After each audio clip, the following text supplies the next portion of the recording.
नमस्कार दोस्तों, मैं हूं नम्रता महाडिका। स्वागत है आपका नॉलेज टॉपिक्स में। दोस्तों, हम देख रहे हैं माई सीक्वल ट्यूटोरियल और आज के वीडियो में हम देखेंगे नॉर्मलाइजेशन। तो ये टॉपिक बहुत इम्पॉर्टेंट है डेटाबेस में और इंटरव्यू के लिए भी। तो शुरुआत करते हैं व्हाट इज़ नॉर्मलाइजेशन से।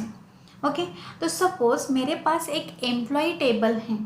ओके, और एम्प्लॉय टेबल में लॉट ऑफ इंफॉर्मेशन है, जैसे कि EID है, देन एम्प्लॉय नेम है, देन सैलरी है, देन डिपार्टमेंट ID है, देन डिपार्टमेंट नेम है, देन डिपार्टमेंट लोकेशन है, उसके बाद डेट ऑफ ज्वाइनिंग है, देन मैनेजर है, ओके, एक्सेट्रा इंफॉर्मेशन है।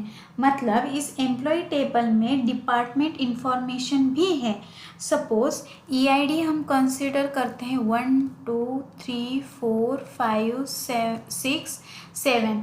तो ऐसे ही बहुत सारे एम्प्लॉयज़ हैं। सपोज एम्प्लॉय ID 1 2 3 4 के लिए, मतलब एम्प्लॉयज़ के लिए एक ही डिपार्टमेंट, मतलब ये जो 4 एम्प्लॉयज़ हैं वो एक ही डिपार्टमेंट में काम कर रहे हैं, तो उनका नेम कुछ अलग अलग होगा। तो मैं यहाँ पे देती हूँ ABCD, ओके, और यहाँ पे आएगा E। सपोज सैलरी भी अलग अलग हैं, तो सैलरी में देती हूँ 1 2 3 4 5। और सेम डिपार्टमेंट आएगा, तो डिपार्टमेंट हम लेते हैं यहाँ पे D1 D1 D1 D1। Okay, तो मतलब डिपार्टमेंट ID सेम है, तो इसका मतलब डिपार्टमेंट नेम भी सेम रहेगा। तो सपोज नेम है account account account and account. Okay, then location suppose यहाँ पे है पुणे, तो ये है पुणे पुणे पुणे एंड पुणे।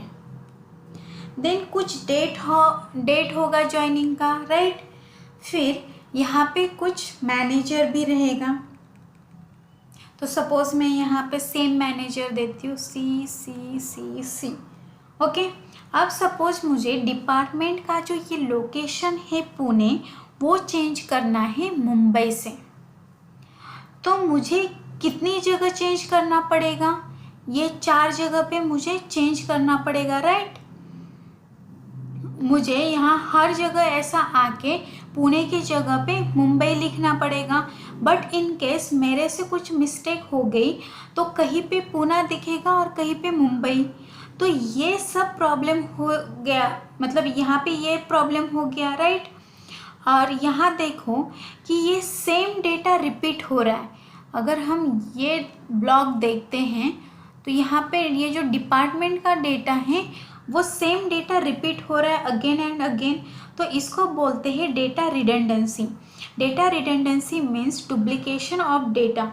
अगर हम लॉट ऑफ डेटा एक सिंगल टेबल में पुट करते हैं तो हमें बहुत प्रॉब्लम फेस करने पड़ते हैं।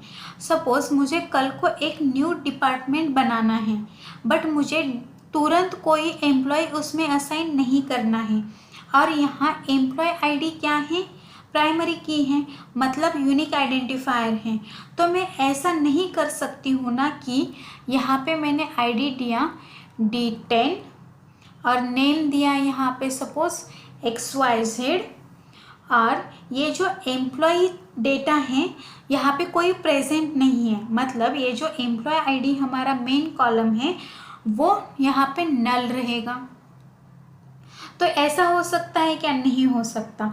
That means I can't insert a new department into this table. Okay, ये भी एक प्रॉब्लम है। तो ऐसे ही लॉट्स ऑफ प्रॉब्लम्स हमें फेस करने पड़ते हैं जब हम लॉट्स ऑफ इंफॉर्मेशन एक टेबल में स्टोर करते हैं। तो इसका सॉल्यूशन क्या है कि break this table into small tables, मतलब हम इस बड़े टेबल को छोटे छोटे टेबल्स में ब्रेक करेंगे। तो हम ब्रेक क्यों कर रहे हैं? फर्स्ट रीज़न क्या है कि डेटा रिडंडेंसी। सो डेटा डुप्लीकेशन हो रहा है, उसको रिमूव करने के लिए। ये है हमारा फर्स्ट रीज़न हो गया। नेक्स्ट देखो कि एक डिपार्टमेंट का डेटा यहाँ पे एक ही रो में आएगा, मतलब अगर मैं यहाँ पे डेप्थ टेबल अलग से करती हूँ तो एक डिपार्टमेंट के लिए यहाँ पे एक एक ही रो आएगा, तो मुझे बस एक ही जगह पे रो मॉडिफाई करना होगा, मुझे मल्टीपल प्लेसेस पे मॉडिफाई नहीं करना पड़ेगा। और अब अगर मुझे न्यू डिपार्टमेंट ऐड करना है तो मैं इजीली यहाँ पे कर सकती हूँ, राइट, क्योंकि डिपार्टमेंट टेबल सेपरेट है, मतलब यहाँ लॉट ऑफ कॉम्प्लेक्सिटी रिड्यूस हो रही है, right. This process of breaking the bigger table in smaller one in order to reduce the complexity is known as normalization.